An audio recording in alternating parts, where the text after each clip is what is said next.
tarde, meus queridos alunos. Bem-vindos à História da Arte 4. Eu gostaria de começar essa aula fazendo um convite a vocês. Visitem o meu canal no YouTube, Marcos Maurício Altran, e assistam lá a minha última publicação, que se chama Intergaláctica. É uma música minha, né, que eu toco, canto, e eu faço uma animação com massinha, né? Então é interessante.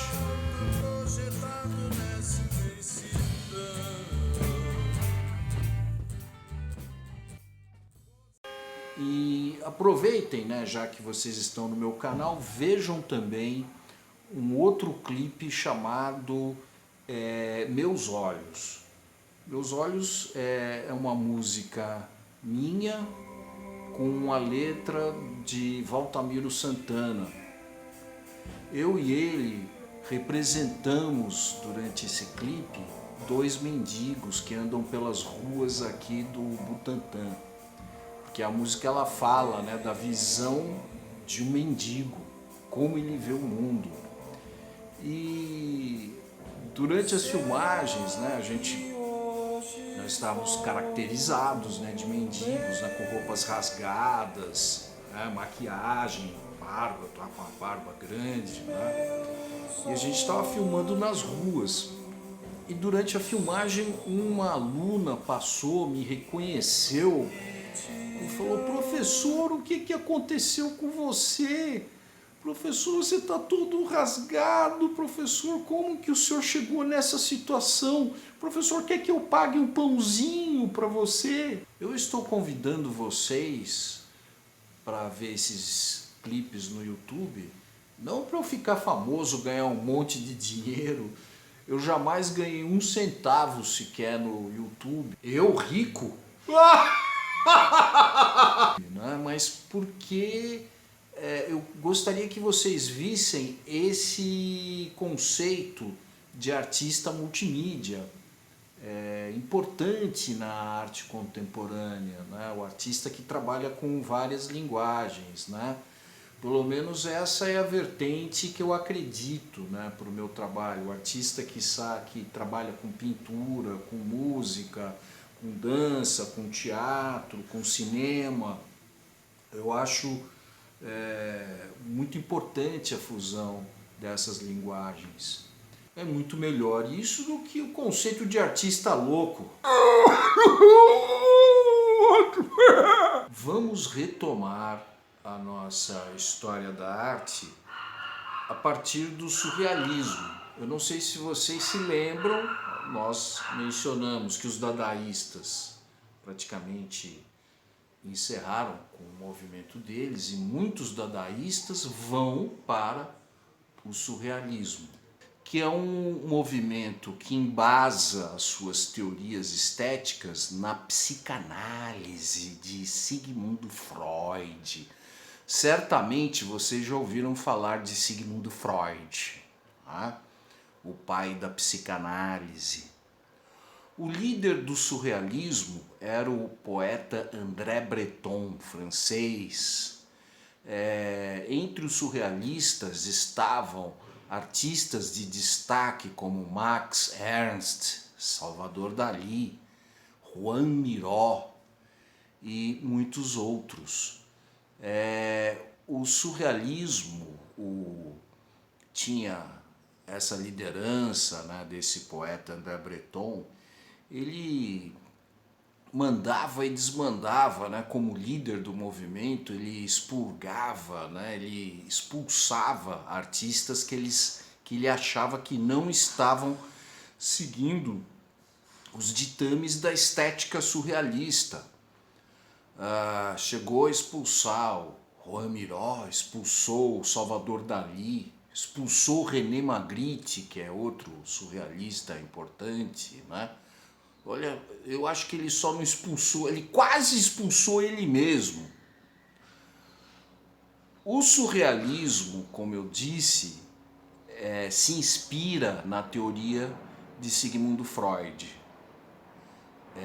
Freud, ele criou uma teoria do inconsciente. Ou seja, eu não sou psicanalista, mas eu sei dizer para vocês, né, que ele criou uma teoria de que todos nós, eu, vocês, todo mundo, tem dentro de si uma parte que é você mesmo que você mal conhece, que é o inconsciente. Para lá vão, por exemplo, todas as suas memórias, tudo aquilo que você viveu. Uma forma de você entrar em contato com o seu inconsciente é à noite, quando você sonha. O inconsciente ele está envolto em segredo e mistério. A questão de que toda a sua vida está guardada numa caixinha chamada memória é verdade, tanto que um psicanalista da linha freudiana, se ele te hipnotizar e te perguntar onde que você estava no seu aniversário de 3 anos de idade, poxa, a maioria das pessoas não lembra o que aconteceu aos 3 anos de idade. Você lembra o que aconteceu aos 3 anos de idade? Eu não lembro o que aconteceu comigo.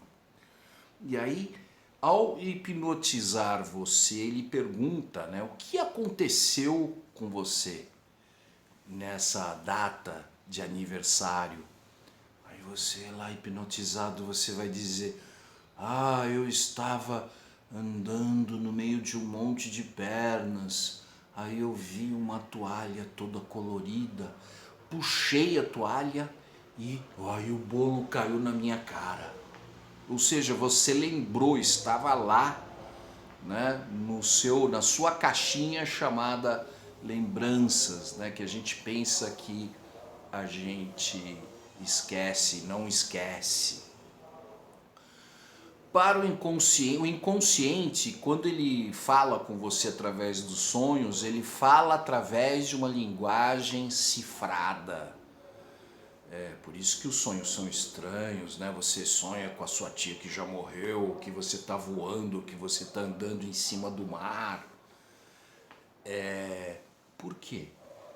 Porque você não aguentaria a força da verdade se o sonho te falasse diretamente, o que é uma mensagem importante, né? Eu vou dar alguns exemplos aqui. Por exemplo, uma pessoa que tem complexo de superioridade, sabe aquela pessoa que anda com o nariz empinado, olha, eu sou mais gostoso que todo mundo, sabe, empurra o sujeito, passando na rua para ele passar, sabe, todo mundo, ninguém aqui é bom como eu, sou gostoso, né? Sabe o que essa pessoa sonha de noite? Sabe o que o inconsciente manda como mensagem para essa pessoa? Que ela está varrendo o cocô da calçada, porque tá dizendo o seguinte, né? Olha, você não é tão gostoso assim, você é igual a todo mundo, para com isso, para com essa frescura. Já a pessoa que tem complexo de inferioridade, sabe aquelas pessoas que, eu não consigo nada, eu sou feio, eu sou feia, eu jamais vou conseguir passar no vestibular, eu não tenho inteligência, eu sou burro, eu sou idiota, eu não sou capaz. Essas pessoas sonham de noite, sabe o quê? Que, por exemplo, está no Palácio de Versalhes, né? Tomando cafezinho com Napoleão Bonaparte de um lado e do outro o técnico da seleção brasileira. Com o técnico da seleção brasileira, essa pessoa discute a escalação do Brasil para o próximo jogo e com Napoleão Bonaparte como que ele vai retirar as tropas dele da Rússia, né, para não serem massacradas. Ou seja, aí o inconsciente está mandando uma mensagem através do sonho do tipo, para de ser besta, você não é tão inferior assim, você não é tão nada. Você pode ser capaz, como qualquer pessoa, de chegar a estar com pessoas que têm grande capacidade. Você pode mostrar a sua capacidade, você pode desenvolver as suas capacidades. Todos nós temos essa condição. Olha, tem um livrinho que é O Eu e o Inconsciente, do Carl Jung, né, que é o discípulo mais famoso, né, de Freud, né, que criou a sua própria teoria a partir da teoria do Freud. E esse livrinho aqui ele explica muito bem essa teoria. Leiam, né? Seria legal se você pudesse encomendar aí pela internet esse livrinho aqui, você vai gostar, é muito bom. Então o inconsciente ele manda mensagens pra gente, né? Que tem a ver com os nossos traumas, com as coisas que a gente vive no dia e que a gente não percebe, mas o inconsciente percebe. Por isso que certas pessoas são capazes de prever com facilidade o que vai acontecer no futuro. Isso não quer dizer nada de sobrenatural, mas sim de que o inconsciente dessa pessoa estava atento para algumas coisas que ela mesma não estava. Então ela é capaz de prever o futuro através de um sonho, e isso vem através de símbolos, né, desse código, né, que é o sonho. Bom, os surrealistas aproveitaram essa teoria para liberar os conteúdos inconscientes, né, do ser humano, né, através da arte, da produção e fruição das obras de arte.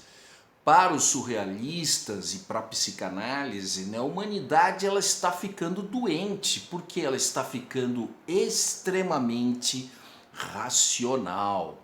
Ou seja, no mundo competitivo, no mundo extremamente racional, não há lugar para o sentimento, para a emoção. E aí o que acontece? As pessoas começam a reprimir os seus sentimentos e suas emoções, porque elas têm que ficar racionais o tempo todo, não sabem lidar com as contrariedades do dia a dia, né? Vão jogando isso na lata de lixo do inconsciente e aí vão adoecendo. Precisam, né, fazer análise, precisam de um psiquiatra, né? Então temos uma humanidade que está adoecendo. E o surrealismo, né, que parte inclusive das mesmas críticas que os dadaístas faziam à sociedade industrial, à burguesia, à igreja, ao governo e ao escambau a quatro. O surrealismo ele propõe uma saída para a humanidade, ele vê uma perspectiva, essa perspectiva, né, de trabalhar esse inconsciente, né, através da arte. Olha que coisa bonita, né? Eu acho super bonito, né? O surrealismo é demais, os caras mandaram muito bem.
E o surrealismo é extremamente influente, né? Se a gente for ver, por exemplo, o cinema, né? Todo esse cinema de fantasia é baseado nas suas teorias, né? Então, por exemplo, Harry Potter, o Senhor dos Anéis, né? Um monte de filmes aí, né? Que tem essa coisa do fantástico, né? Fantasia, né? Tem a ver um pouco com as teorias surrealistas, né? Leva a sua influência, né? No teatro, né? Na poesia. O surrealismo ele acontece em todas as linguagens, né? Estéticas, na literatura, no teatro, na dança, né? Os artistas estão trabalhando com a liberar os conteúdos oníricos, né? O universo onírico da sua mente, né? Bom, então aí a gente tem, né, esses grandes artistas, né, o René Magritte, né, você tem o René Magritte, ele trabalha, né, com uma imagem, as imagens dele são surpreendentes, né, você tem o Salvador Dalí, que é o surrealista mais conhecido, né, egocêntrico, né, completamente maluco, né. Aliás, eu acho que o trabalho mais legal do Salvador Dalí eram as performances dele, né, os objetos tridimensionais, né.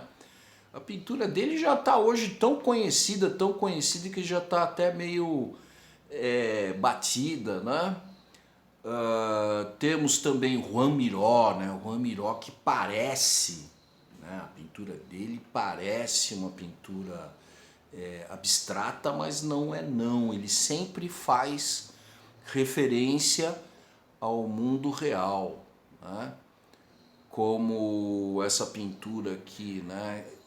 Chamada Um Pássaro Fala sobre a Lua, né? Um casal de namorados, né? Então, essa pintura famosa, ela tem a referência no mundo real. Depois temos também André Mazon, né, outro surrealista interessante, né? Temos o Max Ernst, que além de pintor, desenhista, gravador, era um escultor também muito interessante, né? Artista alemão. O surrealismo ele também tinha a intenção de se internacionalizar, né? Como aconteceu no dadaísmo, que aconteceu em várias capitais da Europa ao mesmo tempo, o surrealismo também, né? Pois o surrealismo ele se espalhou pelo mundo e veio para o Brasil. No Brasil nós temos um pintor, né, que era o Ismael Neri. E o Ismael Neri, ele era um artista muito interessante que chegou a prever a própria morte dele, como é que ia ser a morte dele através de uma pintura. E a Tarsila do Amaral, Tarsila do Amaral, ela tem também suas influências surrealistas, né? Suas imagens são meio pregam pelo lado da fantasia. No cinema, a gente vai ter, por exemplo, Luiz Buñuel, né? Amigo do Salvador Dalí, que vai fazer obras incríveis, inclusive O Cão Andaluz.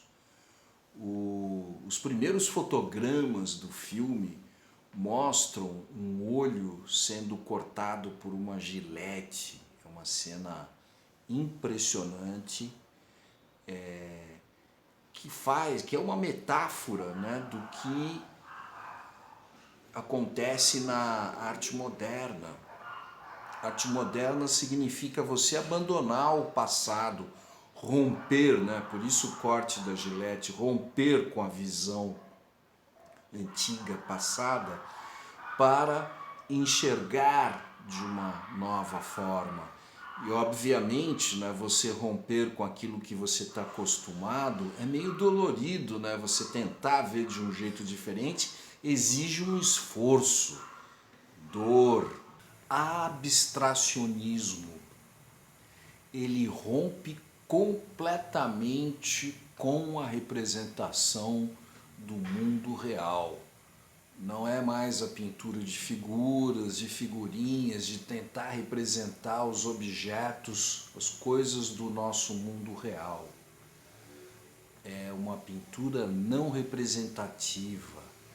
Você tem que ver uma pintura, uma escultura abstrata pela relação entre as cores, entre as formas, o equilíbrio, as massas, os volumes. Você não pode mais relacionar com um objeto. Esse era um caminho, não é? Era uma tendência já que vinha acontecendo dentro da arte moderna com o cubismo, mas o cubismo ele ainda não rompe completamente com o mundo, ele sempre faz referência ao objeto, ele distorce o objeto. O abstracionismo não, ele rompe. O abstracionismo ele começou em 3 países ao mesmo tempo, com 3 artistas, sem um saber o que o outro estava fazendo.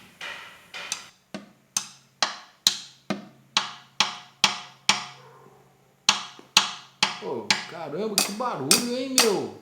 É vizinho aí, ó, tá vendo? Ó, é você, né, meu? Podia ser você, né? Olha aí, ó. Que é? Para com isso daí, meu. Que negócio é esse? Aqui é Guaraci, ó. Aqui é Guaraci. O que é, meu?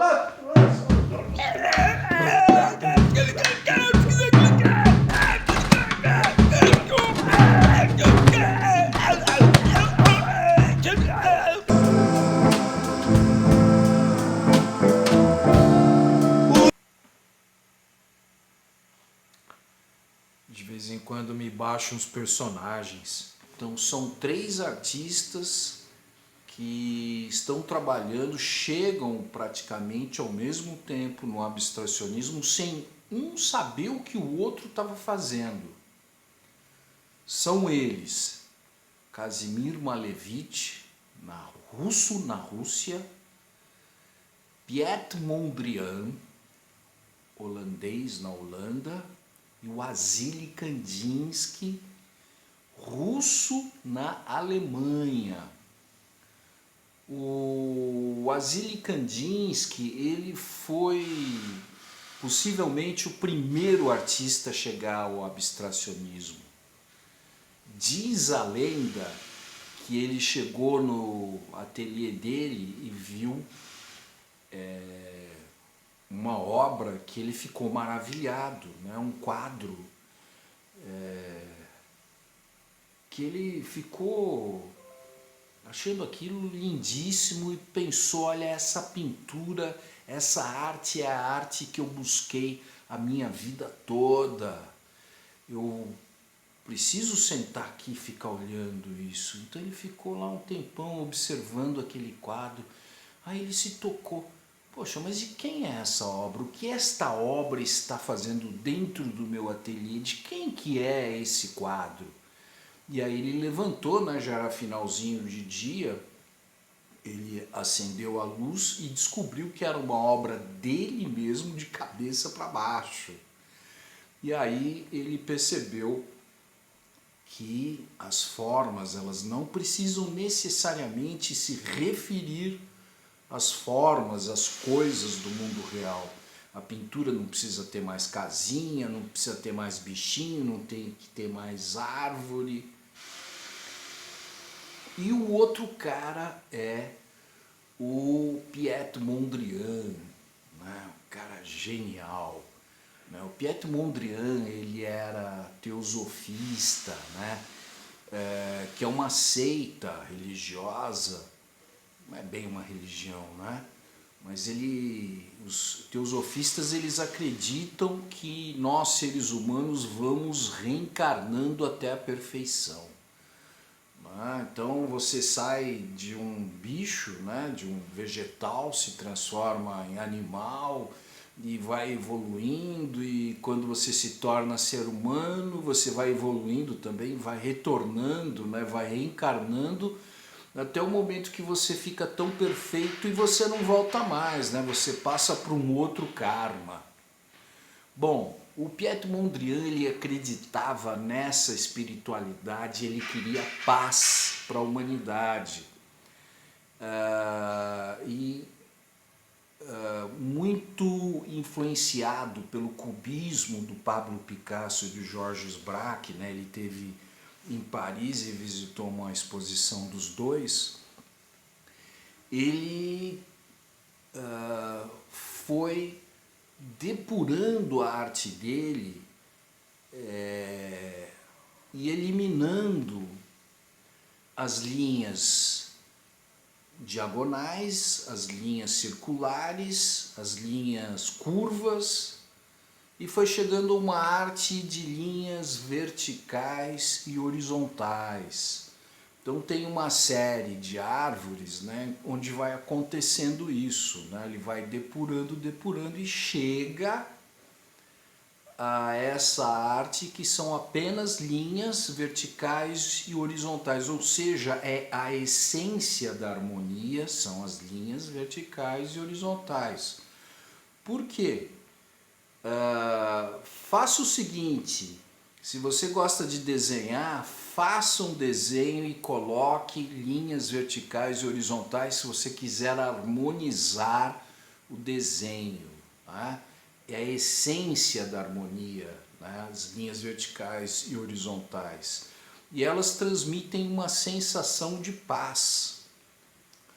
E ele queria que as cidades, né, as paisagens humanas, tivessem essa predominância dessas linhas, né? Porque seria uma predominância de paz, né? Você olhar para a cidade e elas passarem esse sentimento de equilíbrio, de harmonia. E isso influenciou nada mais, nada menos do que toda a arquitetura moderna e o design, né? Então olha só a revolução que o Piet Mondrian fez, né? Então, se você olhar para a Avenida Paulista, né, a maioria dos prédios são linhas verticais e horizontais.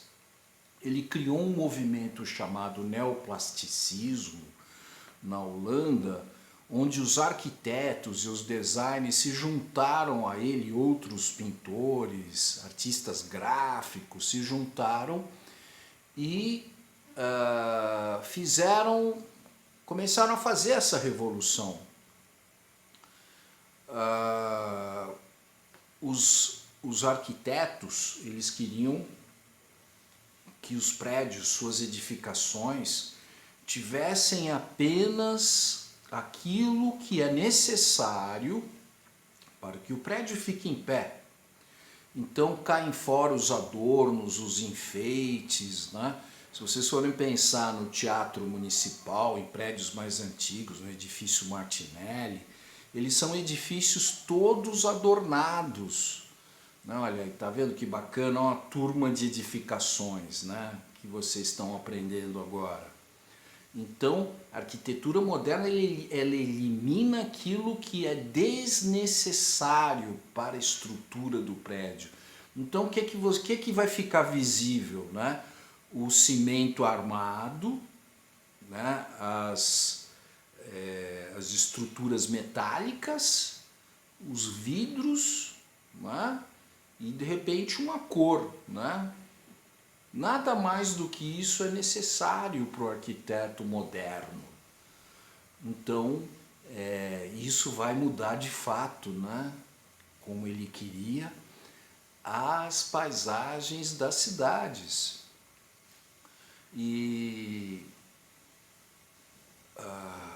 se vocês olharem o prédio do Guaraci Silveira, né? Lembrem-se do prédio, lembram do prédio do Guaraci Silveira? O prédio do Guaraci Silveira tem essa influência do Piet Mondrian, né? Ele é um prédio todo de linhas horizontais e verticais o tempo todo. Se você olhar todas as instalações do Guaraci Silveira são linhas verticais e horizontais. Então essa influência foi para a arquitetura, foi para o design, foi para o mobiliário, para todas as coisas possíveis, né?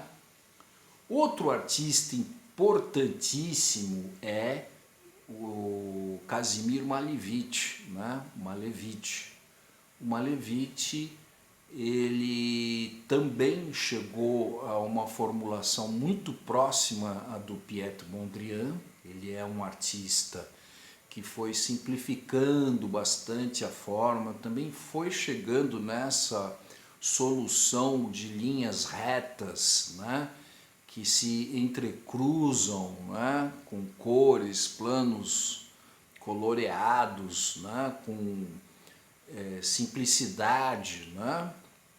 O Kazimir Malevich, ele faz uma arte também pensando na questão da funcionalidade visual dela, na simplicidade, né, geométrica. Só que tem um problema, o Kazimir Malevich ele não pôde levar muito adiante a arte dele, a obra dele, porque na Rússia aconteceu a subida, né, de Stalin ao poder, e com o stalinismo, né, a arte moderna é perseguida na Rússia é expulsa da Rússia. Os artistas modernos eles são obrigados a deixar o trabalho deles, né, ou a voltarem para estilos neoclássicos, né? Foi o que aconteceu com o Malevich, né? O Malevich ele foi obrigado a ir dar aula numa escola no interior da Rússia. Ele teve que abandonar a arte moderna, né? A arte dele voltou a ser uma arte figurativa. E infelizmente ele parou, não pôde continuar as pesquisas dele. Não havia na Rússia um ambiente para isso. O Stalin ele só gostava da arte neoclássica, né? Foi praticamente uma ordem, os artistas só podiam fazer trabalhos neoclássicos. Para quê? Para exaltar a imagem do líder Stalin, né? Isso aconteceu com Hitler, né? Hitler fez a mesma coisa na Alemanha, né?